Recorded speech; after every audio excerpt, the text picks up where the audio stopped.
thing. Let's start this all over again. Woo! Hey guys, how's it going? So today's video is going to be a little bit different. I'm going to start off by saying that I'm not doing this video to make you feel sorry for me. I want to do this because I know that there's so many people out there who struggle with what I've struggled with.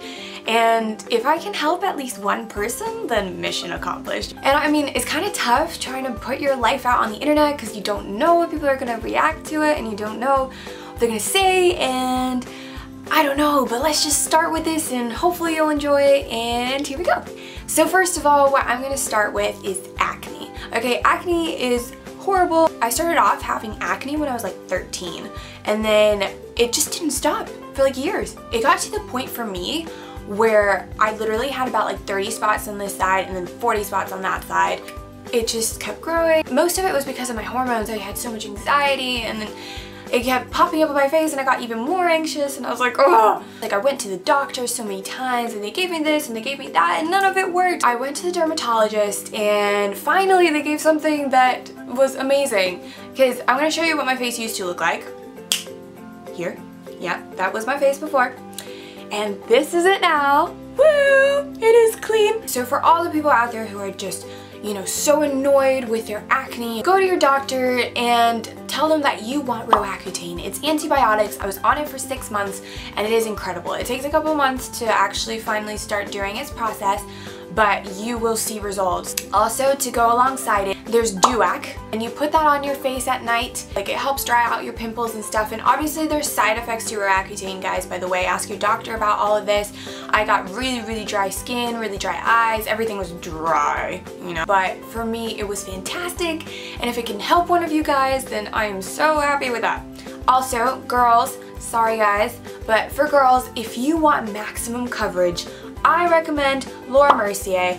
I don't think you can see that, but if you can see that, this is Laura Mercier mineral powder. I use real sand for my face, and it has literally got the best coverage ever. Like, liquid foundations do nothing for me. Like, it just does not work on my face. So go get yourself that. It works miracles. Ah! And now on to my next topic, which is, it's pretty much all related, you know. So I'm gonna start off by saying what I went through and giving you pointers on how I dealt with it, and hopefully will help you deal with it. So for me, I used to have really bad anxiety, to the point where I used to have panic attacks all the time. I've had panic attacks at work, I had panic attacks at college, and just panic attacks, and it was just annoying. I feel like I couldn't control my body, and anxiety would bubble up so much that I get to the point where I was like, oh, I can't take this anymore, my body would collapse. Most of it was my thoughts. My thoughts just controlled everything, and I just couldn't deal with it. Like, so for me, I didn't want to leave my house some days, leave my bed some days, and I just felt like I was stuck in this prison, and it was just agony all the time and just constant weight on my shoulder. I also used to want to throw up in the morning sometimes because I was so anxious. Like, I was like, ah, I can't take this anymore. Thankfully now I'm just doing so much better, and sure, I'm still awkward. Like, let's face it, I am awkward. With some people I'm like, woo, hello. I sometimes don't know how to talk to people, especially when a hot guy comes along and I'm like, ah, hi, and I ramble and I don't know what to say. I've learned to embrace the awkwardness. I'm awkward, and what? Who cares? I'm awesome. You know, you have to embrace it and be like, yes, sure, make mistakes. Fine, that's okay. Everyone makes mistakes. Everybody has those days. Oh, yeah. Everybody knows what I'm talking about. Everybody gets that way. Sorry, a little bit of a Hannah Montana moment there. You know, everybody makes mistakes, and you don't have to get so caught up on it. I'm gonna start with some tips for you guys who struggle with them, okay? Number 1, stay away from people who make you feel like you're hard to love. You are not hard to love, okay? You are wonderful, you are lovely. You have to know that yourself, you know? Don't rely on someone else to make you feel like you're worth it. You are worth it, regardless of what anyone else says, regardless of how many people have told you you're not good enough. You are good enough, okay? Those people that make you feel like you are hard to love, unfollow them on Instagram, unfollow them on Twitter, unfriend them on Facebook. Be civil with them though. If you see them, be civil with them, be nice to them, be the bigger person. But that does not mean you have to hang out with them. That does not mean that you have to rely on their opinions about you. Number 2, most of you don't believe in God, and that's totally cool. I'm not trying to offend you. Psalm 139:14 says, "You are fearfully and wonderfully made."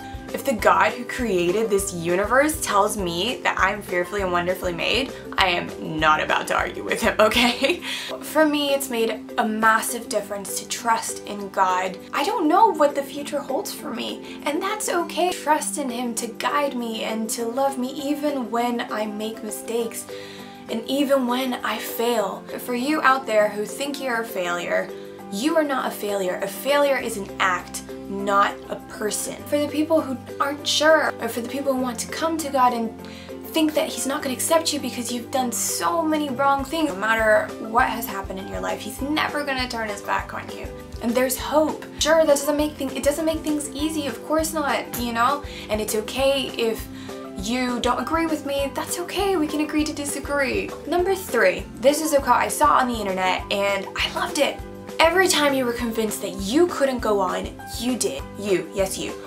Look at your past and look how much you've changed, and look that you're still alive, you're still hanging on, and God knows how hard it has been for you, but you have held on, so props to you, my friend. I am proud of you. Number 4, I saw this quote on Tumblr by MK Madison Kuhn. I'm so sorry if I mispronounced your name, Madison.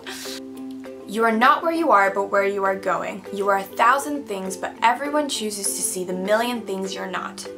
For those people out there who don't know you personally and start talking about you behind your back, if they don't know you personally, don't take it personal. There's always going to be people that talk, but everyone chooses to see the million things you're not, but you are 1,000 things. Another step is stop putting yourself down, okay? It is not good for you. It is not making you a better person. You cannot hate yourself into the person you want to become. Most of the time, the biggest battles you will face will be with yourself. So stop putting yourself down. Start believing in yourself. Put those notes around your mirror, make it a reminder on your phone, and be like, I'm awesome. I hated myself, but now I've started to love myself, and it's hard sometimes because I'm like, oh, why did I do this or why did I do that? But at the end of the day, it's okay. It's okay to love yourself. And this is another thing. I like to do something that's out of my comfort zone. Every now and again, set yourself a challenge to do something that's out of your comfort zone. Like the other day, I walked up to a stranger and I started singing to them. And sure, I got really anxious before, but after I did it, I was like, yes, I did it, finally. And now I love doing it. Do something out of your comfort zone. You tried, and that's what matters. If you have any troubles, if you need someone to talk to, my Tumblr ask box or my Twitter is always open for you to talk to me. Just send me a tweet or just send me an ask, and I'm always available to talk. So I think I'm going to leave it at that, and I hope you guys enjoyed it, and I hope it helped one of you. And so yeah, bye! Love you all!